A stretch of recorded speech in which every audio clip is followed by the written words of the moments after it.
عن الأنفال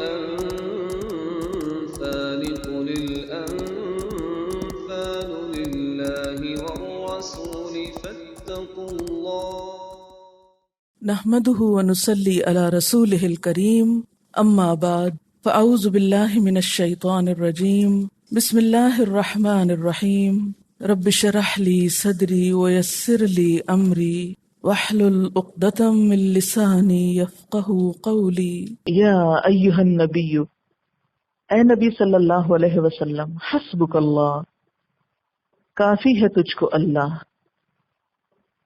اللہ ہی کافی ہے، کسی غیر کی ضرورت نہیں۔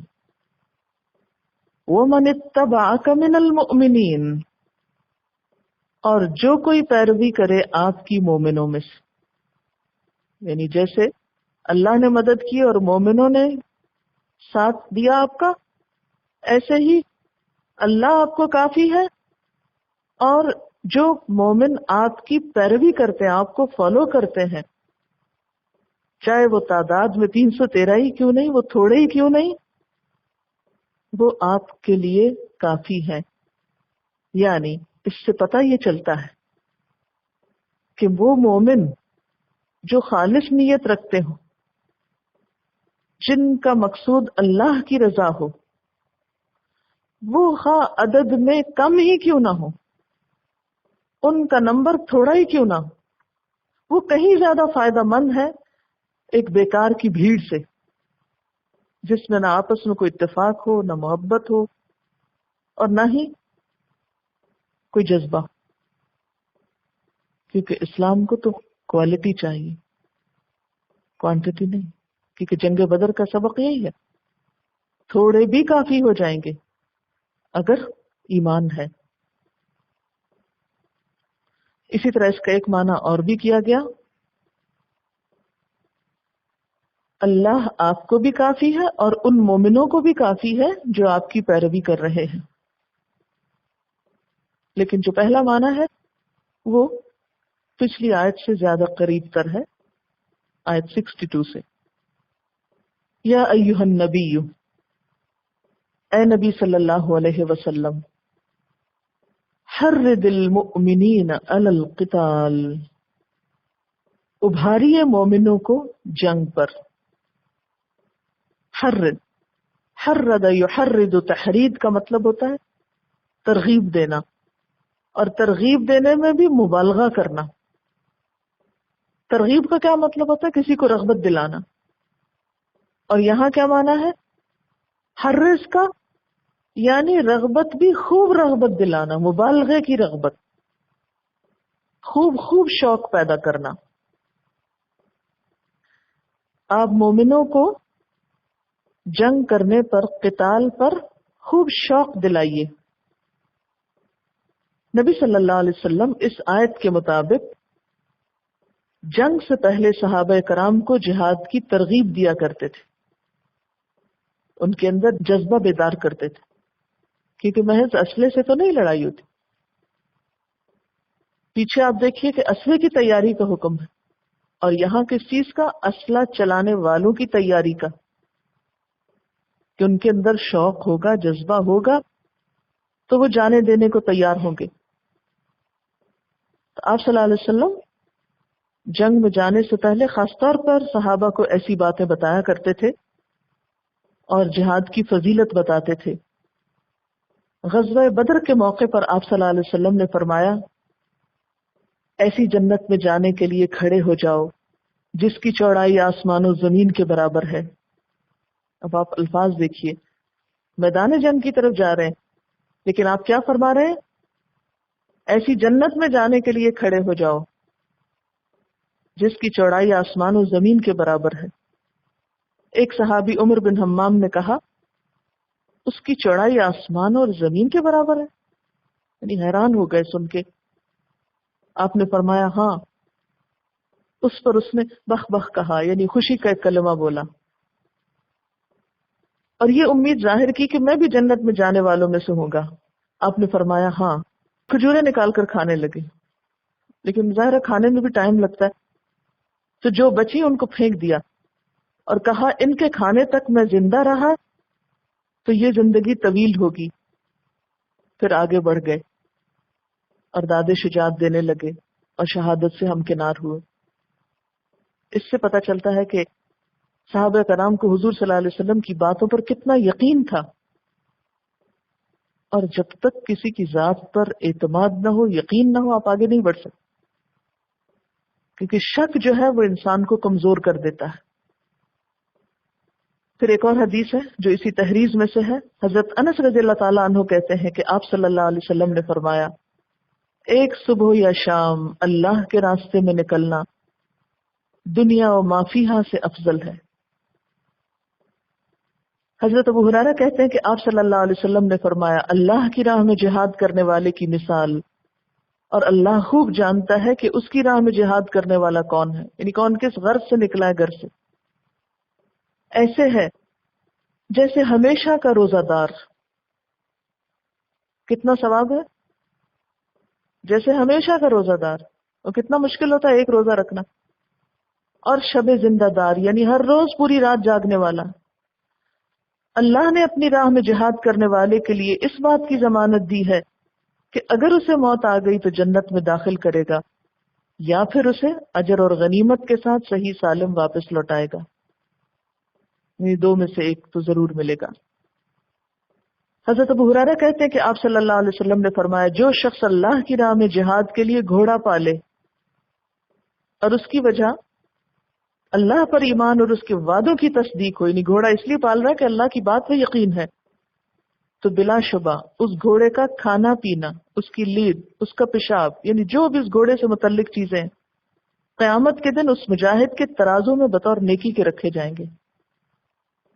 یعنی بظاہر دیکھنے میں وہ گندی چیزیں ہیں، لیکن وہ ویسٹ جو ہے اور جو کچھ وہ کھاتا ہے وہ سب کچھ اس کے نام اعمال کے ساتھ تولا جائے گا، یعنی کوئی چیز بھی اس میں سے اللہ تعالیٰ ضائع نہیں کرتا۔ اب آپ کہتے ہوں کہ ہم کہاں جائیں اور کیا کریں؟ بات یہ ہے کہ من قوت ان کی بات ہوئی تھی نا پیچھے، تو اگر آپ ان چیزوں کے قابل ہیں، اور خواتین کے اوپر تو ویسے بھی یہ سب کچھ بہت بھاری ہے اور مشکل ہے عملی طور پر، تو جو حصہ جس طریقے سے جہاں آپ ڈال سکتے ہیں وہ کیا ہے؟ من قوت، انٹلیکچل قوت، افکار کی قوت، اسپیچ کی قوت، لکھنے کی قوت، کوئی بھی ایسی چیز کہ جس سے آپ اسلام کی خدمت کر سکیں، جو چیز بھی اسلام کو عزت دے سکے، اسلام کو ایک اچھا نام دے سکے، اسلام کے پیغام کو انسانیت تک پہنچا سکے، وہ سب اسی تیاری میں آتا ہے۔ اور اس مقصد کے لیے جب انسان نکلتا ہے تو وہ یہ سارا اجر پاتا ہے۔ لیکن ہمیں چونکہ یقین نہیں ہوتا، اس لیے ہم ٹوٹی پھوٹی دل ہاری کوششیں کرتے ہیں، کبھی کرتے ہیں کبھی نہیں کرتے، کیونکہ ہمیں یقین نہیں ہے نا۔ صحابہ کرام کو یقین تھا، ان کے مقاصد، ان کی سوچ، کانسیپٹ بالکل کلیئر تھا کہ جو کر رہے ہیں کیوں کر رہے ہیں، کیا مقصد ہے اس کے کرنے۔ تو آپ سب کو بھی سوچ لینا چاہیے کیوں پڑھ رہے ہیں، کیا مقصد ہے آپ کے پڑھنے کا یا میرے پڑھانے کا یا کسی اور کے کرنے کا۔ اگر تو فی سبیل اللہ اور اللہ کے دین پر خود بھی عمل کرنا ہے اور اللہ کے دین کی عزت میں اضافہ کرنا ہے، اور مسلمانوں کے اوپر جو طرح طرح کے الزام لگ چکے ہیں اور بدنامی ہو رہی ہے اس کو دور کرنا ہے، تو انشاءاللہ یہ ایک ایک کوشش جو ہے وہ اسی میں شمار ہوگی۔ پھر فرمایا اِن یکم منکم 20 صابرون یغلبوا 200، اگر ہوں گے تم میں سے 20 صبر کرنے والے تو غالب آ جائیں گے 200 پر۔ صابرون سے مراد کیا ہے؟ کمیٹڈ لوگ، جم جانے والے، مستقل مزاج، جو تھوڑی سی پریشانی آنے پر میدان جنگ سے بھاگ نہ نکلیں، جو ہر حال میں، یعنی جو ایک ڈیسیژن لے پھر ہر حال میں اس پر قائم رہیں، خواہ حالات ان کی مرضی کے مطابق ہو یا مرضی کے خلاف جائیں، خواہ کوئی ان کی تعریف کرے، خواہ کوئی ان پہ تنقید کرے، خواہ کوئی ان کی مدد کرے، خواہ کوئی ان کو تنہا چھوڑ جائے۔ اس سے مراد وہ لوگ نہیں جو روز روز اپنے فیصلے بدل لیں، وہ شرائط عائد کرنے والے نہیں. اگر تو مجھے اس راستے میں یہ سہولت مل گئی تو میں کام کروں گا، اور اگر یہ نہیں ملے گی تو میں کام نہیں کروں گا. نہیں. صحابہ کرام کا حال آپ نے سنا، جب جنگ بدر میں نکلے تھے تو کیا تھا ان کے پاس؟ کوئی ڈھنگ کا اسلحہ نہیں تھا. اب وہ کہتے کہ اللہ کے رسول صلی اللہ علیہ وسلم اگر آپ تو ہمیں اسلحہ دیتے ہیں تو ہم چلتے ہیں، نہیں تو ہم بیٹھے ہیں، ہم کو اپنے آپ کو مرانے جائیں. ہمیں آپ کہاں لے کے جا رہے ہیں؟ ہمیں یہ نہیں کہا. تو صابرون وہ لوگ ہوتے ہیں جو ہر طرح کے ناپسندیدہ ناگوار حالات میں اپنے مشن پر جمے رہیں، کمیٹڈ. دنیا ادھر کی ادھر ہو جائے، مجھے اپنا کام نہیں چھوڑنا. اس راہ میں میرا مال جائے یا میری جان جائے یا میری کوئی بھی پسندیدہ چیز جائے تو جائے. ایسے ہی لوگ دراصل دین کی قوت اور غلبے اور عزت کا سامان بنتے ہیں. ان یکم منکم 20 صابرون یغلبوا 200. 20 ہوں گے تو 200 کا مقابلہ کرنے کو کافی ہو جائیں گے. 20 اور 200 کی پھر نسبت کیا ہوگی؟ 1 اور 10، یعنی 1 10 کے مقابلے پہ بھاری. وَإِن يَكُن مِّنكُم 100، اگر ہوں گے تم میں سے 100، یغلبوا 1000، غالب آ جائیں گے 1000 پر. من الذین کفروا، ان لوگوں میں سے جنہوں نے کفر کیا. بأنہم، کیونکہ وہ قوم ایسی قوم ہے لا یفقہون، جو سمجھتے نہیں. شرط دواب جو ہیں لا یفقہون، سمجھ بوجھ سے کام نہیں لیتے. یعنی تمہارے ثابت قدمی سے لڑنے والے مجاہد 200 پر اور 100,000 پہ غالب رہیں گے، اور دشمن زیادہ ہے اور پھر بھی وہ کمزور ہے. کیوں؟ فرق کس چیز کا یہاں بتایا جا رہا ہے؟ جسمانی قوت کا نہیں بتایا جا رہا، فقہ کا بتایا جا رہا ہے. ہم لا یفقہون، وہ فقہ نہیں رکھتے. فقہ کیا چیز ہوتی ہے؟ فقہ کا لفظی مطلب ہوتا ہے سمجھ.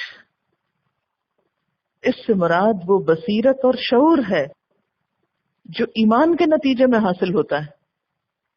وہ بصیرت اور شعور جو ایمان کے نتیجے میں ملتا ہے. اس سے مراد عام علم نہیں ہے. یعنی اللہ تعالیٰ پر ایمان کا ہونا اور نہ ہونا ایک بہت بڑا فرق ہے. اتنا ہی فرق ہے جیسے اندھیرے اور روشنی کا فرق ہوتا ہے. آپ یوں سمجھیں کہ ایک شخص جب ایمان لاتا ہے تو گویا ایک بلب جل اٹھتا ہے.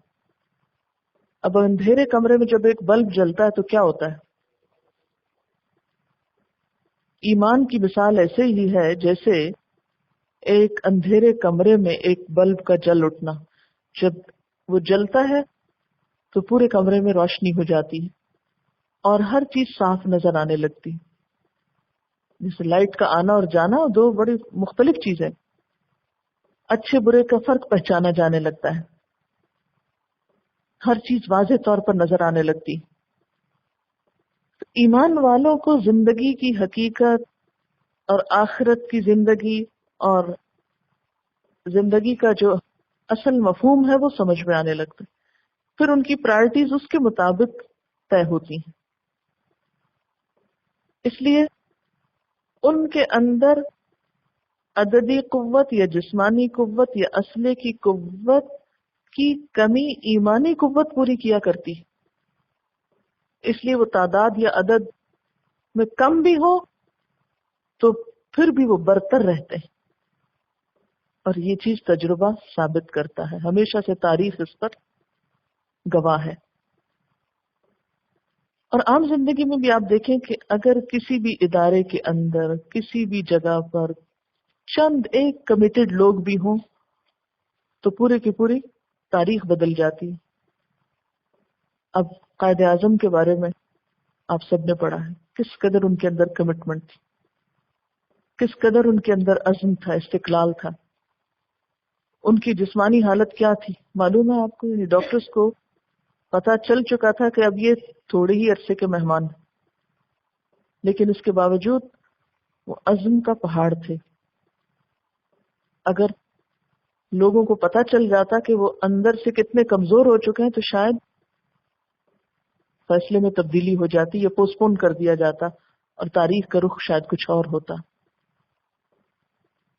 تو ایک ایک شخص کا جو عزم اور کمٹمنٹ ہوتی ہے وہ تاریخ کا رخ موڑتی ہے. ہم مسلمانوں کی اب مشکل یہ ہے کہ ہم زبانی باتیں بہت کرتے ہیں لیکن عملی طور پر کمٹمنٹ نہیں کرتے، اور یہی چیز یفقہون میں سے ہے. یعنی یہ اصل سمجھ بوجھ اور گہری بصیرت اور شعور اور نفع نقصان کا اصل معیار جس کے سامنے ہے وہی کام کر سکتا ہے. جب ہم نفع نقصان کی چھوٹی چھوٹی باتیں سوچنے لگتے ہیں، وہ آج ہمارے نوکر نے وہ میرا ڈنر سیٹ کا فلانا برتن توڑ دیا، یہ سب اس وجہ سے ہوا کہ میں روز جو گھر سے نکل جاتی ہوں، اتنے سالوں میں نہیں ٹوٹا تھا، اب اس سال میں یہ نقصان ہو گیا، تو اس لیے بہتر ہے کہ میں جانا ہی چھوڑ دوں، کیسٹ منگا کے گھر پہ پڑھ لیتی ہوں. پڑھنا ہی ہے نا. تو جب ہمارے نفع نقصان کے معیار یہ ٹھہرے کہ پسندیدہ ڈنر سیٹ میں سے کچھ ٹوٹ جائے اور ہم اپنی زندگی کا پلان بدل ڈالیں اور اپنے عزم و ارادے توڑ بیٹھیں، ایک شیشے کا گلاس ٹوٹنے پہ مثلاً، تو جن لوگوں کی کمٹمنٹ صرف اتنی ہو یا کسی کی ایک بات سن کے اپنے سارے ارادے ختم کر دیں تو پھر وہ تو دین کا کچھ کام نہیں کر سکتے، وہ تو امت کی عزت اور سرفرازی کے لیے کچھ نہیں کر سکتے. تو جب تک ہم آخرت کے لیے نہیں جینا شروع کرتے اس وقت تک ہم کچھ نہیں کر پائیں گے. پھر فرمایا الآن خفف اللہ عنکم، اب اللہ نے تم سے بوجھ ہلکا کر دیا. وعلم ان فیکم ضعفا، اور اس نے جان لیا کہ تمہارے اندر ابھی کمزوری ہے. فإن یکم منکم مئۃ، پھر اگر ہو تم میں سے 100 صابرۃ، صبر کرنے والے، یغلبوا مئتین، غالب آ جائیں گے 200 پر. اب عدد 1 اور 2 کا رہ گیا کمزوری کی شکل میں یا تعداد کی کثرت کی شکل میں. وإن یکم منکم الف، اور اگر ہوں گے تم میں سے 1000، یغلبوا الفین بإذن اللہ، تو اللہ کے اذن سے 2000 پہ بھاری آ جائیں گے. اب بھی برتری ہے ایمان کے ساتھ. واللہ مع الصابرین، لیکن یاد رکھو اللہ کی مدد صبر کرنے والوں کے ساتھ ہوتی ہے، وہ کمیٹڈ لوگوں ہی کا ساتھ دیتا ہے. واللہ مع الصابرین. اب یہاں پر ایک طرح سے خوشخبری تھی کہ تم 1-10 کے مقابلے میں بھاری ہو، لیکن یاد رکھیے کہ خوشخبری کے ساتھ یہ ایک ذمہ داری بھی تھی اور بوجھ بھی تھا کہ 1 کو 10 کا مقابلہ کرنا ہے. پھر جب مسلمانوں کے اندر تعداد تو زیادہ ہوئی لیکن اندر کا عزم تھوڑا کمزور ہوا تو اللہ تعالیٰ نے کہا اچھا 1 اور 2 کی نسبت. لیکن یاد رکھو کہ یہ مدد بھی جب ہی ہوگی جب اتنی کمٹمنٹ بھی ہو. مع الصابرین. سیدنا ابن عباس کہتے ہیں کہ جب یہ آیت نازل ہوئی کہ تمہارے 20 صابروں کو 200 پر غالب آنا چاہیے تو یہ مسلمانوں پہ گراں گزری، جبکہ اللہ نے مومنوں پہ فرض کیا ہے کہ ایک مسلمان 10 کافروں کے مقابلے میں نہ بھاگے. پھر اللہ تعالیٰ نے اس آیت میں تخفیف فرما دی اور فرمایا کہ کم از کم 100 کو 200 کے مقابلے میں ضرور غالب آنا چاہیے. یعنی اللہ تعالیٰ اہل ایمان کی برتری دیکھنا چاہتا ہے کہ انہیں کافروں کے مقابلے میں ہر حال میں ہاتھ اوپر ہی رکھنا چاہیے، کیونکہ ایمان کا تقاضا ہے. چنانچہ جب اللہ نے شمار میں کمی کر دی تو اتنا ہی مسلمانوں میں صبر بھی کم ہو گیا. یعنی جب عدد بڑھا دیا تو پھر اب ہوتا کیا، جب ذمہ داری زیادہ ہوتی ہے تو ہماری ایفرٹ بھی زیادہ ہوتی، جب مقابلہ سخت ہوتا ہے تو ہماری دوڑ بھی سخت ہوتی. اب جب مقابلہ کم ہوتا ہے تو پھر ہم بھی سست پڑ جاتے ہیں. اب بہت سے ہیں نہ کرنے والے، ہو جائے گا. اسی لیے ہم دیکھتے ہیں کہ جب بھی کوئی موومنٹ شروع ہوتی ہے، جب بھی کوئی کام شروع ہوتا ہے تو جو پائنیئرز ہوتے ہیں وہ ہوتے تھوڑے ہیں لیکن ان کا کام کوالٹی کا ہوتا ہے. کمٹمنٹ والا ہوتا ہے. لیکن بعد میں جب اس موومنٹ میں بہت ڈھیروں لوگ شامل ہو جاتے ہیں تو لازماً وہ کوالٹی ڈائلیوٹ ہو جاتی، وہ تھوڑی ہو جاتی. یہ ایک نیچرل سا عمل ہے. لیکن ہم دیکھتے ہیں کہ صحابہ کرام میں یہ ایسا نہیں ہوا تھا. پھر بعد کی جنگوں میں بسا اوقات 1 اور 100 کا بھی مقابلہ ہوا. یعنی ان کے ایمان میں کمی نہیں ہوئی، تعداد بڑی، وقتی طور پر کچھ کمی ہوئی، پھر دوبارہ وہ اسی لیے کہتے ہیں نا کہ ادھر ڈوبے ادھر نکلے، ادھر ڈوبے ادھر نکلے والی بات. تو یہ اللہ نے ایک اصول دے دیا، جتنی تم میں کمٹمنٹ ہوگی اتنی مدد زیادہ آئے گی اور اتنا تمہارا پلہ دشمن پہ بھاری رہے گا. یہ وہ اصول ہے جو دنیاوی اعتبار سے آپ طے نہیں کر سکتے، یہ ایمانی اعتبار سے آپ کو طے کرنے ہیں. کیونکہ مسلمان کے لیے جنگ سے بھاگنا کبیرہ گناہ ہے نا. تو بتایا یہ جا رہا ہے کہ جب تم حالت جنگ میں ہو اور 1 کے مقابلے میں 10 ہو تو بھی تم بھاگ نہیں سکتے، تمہیں مقابلہ کرنا ہے. اور پھر بعد میں کیا کہا کہ اگر 1 کے مقابلے میں 2 ہوں تو یہ اصول تم پر لاگو ہوگا. ضعف کا لفظ صرف جسمانی اور مادی کمزوری کے لیے نہیں آتا، بلکہ عزم و ارادے اور معرفت اور بصیرت کی کمزوری کے لیے بھی آتا ہے. یعنی تم میں کمزوری ہے سے مراد کیا لیں گے؟ جیسے آپ نے قوت کے کئی معنی پڑھے تو یہ اس کا اپوزٹ ہے ضعف، کمزوری. تو اس کے بھی کئی معنی، صرف جسمانی کمزوری نہیں بلکہ کون کون سی؟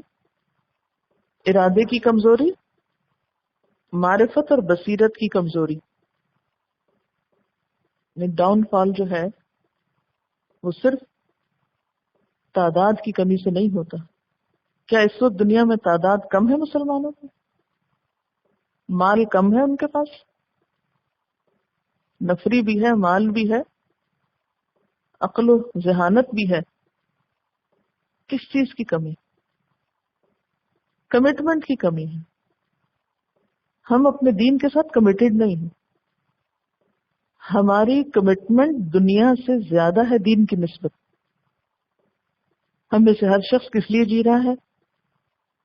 مال کمائے، اپنی ذات پر خرچ زیادہ کر سکے، بچوں کو اچھا پڑھا سکے، ان کی شادی اچھی جگہ کر سکے، وغیرہ وغیرہ.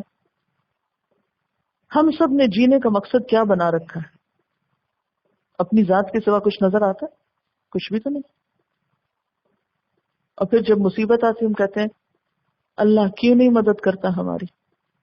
اس نے کہا واللہ مع الصابرین، وہ کمیٹڈ لوگوں کے ساتھ ہے، اس لیے تمہاری مدد نہیں ہو رہی. کیونکہ بصیرت بھی اسی طرح بڑھتی ہے نا جتنا آپ کام کرتے ہیں، جتنا آپ کے پاس تجربہ ہوتا جاتا ہے. گھر بیٹھ کے تو بصیرت نہیں بڑھتی آپ کی، بیکار رہ کے تو معرفت نہیں بڑھتی، کہ بڑھتی ہے کسی کی. انسان کے پاس جتنے وسائل کم ہوتے ہیں نا اس کا دماغ اتنا زیادہ کام کرنے لگتا ہے، اور جب وسائل کی بھرمار ہوتی ہے تو انسان سست پڑ جاتا ہے. تو یہ ایک فیکٹ ہے. ایک باقاعدہ سروے کے ذریعے یہ بات معلوم ہوئی ہے کہ کم پیسے والوں کا ذہنی ارتقاء زیادہ ہوتا ہے. یعنی جن کے پاس زیادہ سہولتیں نہیں ہوتی وہ اپنا دماغ زیادہ استعمال کرتے ہیں کیونکہ چیلنجز زیادہ ہوتے ہیں ان کی زندگی میں، اور زیادہ پیسے والوں کا ذہنی ارتقاء کم. ایک حالیہ سروے کے مطابق امریکہ میں ایک نئی بیماری پیدا ہوئی ہے جس کا تعلق خوشحالی سے ہے. اس لیے اس بیماری کو ایفلوئنزا کہتے ہیں. اور ایفلوئنزا میں لوگ جسمانی اعتبار سے بہت صحت مند نظر آتے ہیں مگر ذہنی اعتبار سے بہت سی کمیوں کا شکار ہوتے ہیں. اب دیکھیں بھوکا لڑتا ہے، جس کا پیٹ ضرورت سے زائد بھر گیا ہو وہ تو سو جاتا ہے. تو آج مسلمانوں کے پاس مال کی کمی نہیں ہے، بات یہ کہ ہم پیٹ بھر کے سست ہو چکے ہیں. اب یہ سب باتیں تو آپ پڑھ رہے ہیں تو ان پر عمل صرف جنگ بدر والوں کو کرنا تھا. ہم سب تھکیں گے تو تب بات بنے گی نا. لیکن اگر ہم نے کام صرف چند لوگوں کے لیے چھوڑ دیا کہ وہ کر لیں بس کافی ہو رہا ہے، اس سے کام نہیں چلے گا. جب تک ایک ایک شخص، ایک ایک فرد اپنی اپنی جگہ پر کمیٹڈ نہ ہو. ایک بے حسی ہم پہ طاری ہے نا، ہمیں سے ہر شخص دوسرے کو مورد الزام ٹھہرا لیتا ہے، فلاں کا قصور ہے، فلاں کا ہے، فلاں کا فلاں کا ہے. تو جو سنجیدہ انسان ہوتا ہے نا، کمیٹڈ، وہ ہر چیز میں اپنی غلطی تلاش کرتا ہے. میرا قصور کیا ہے؟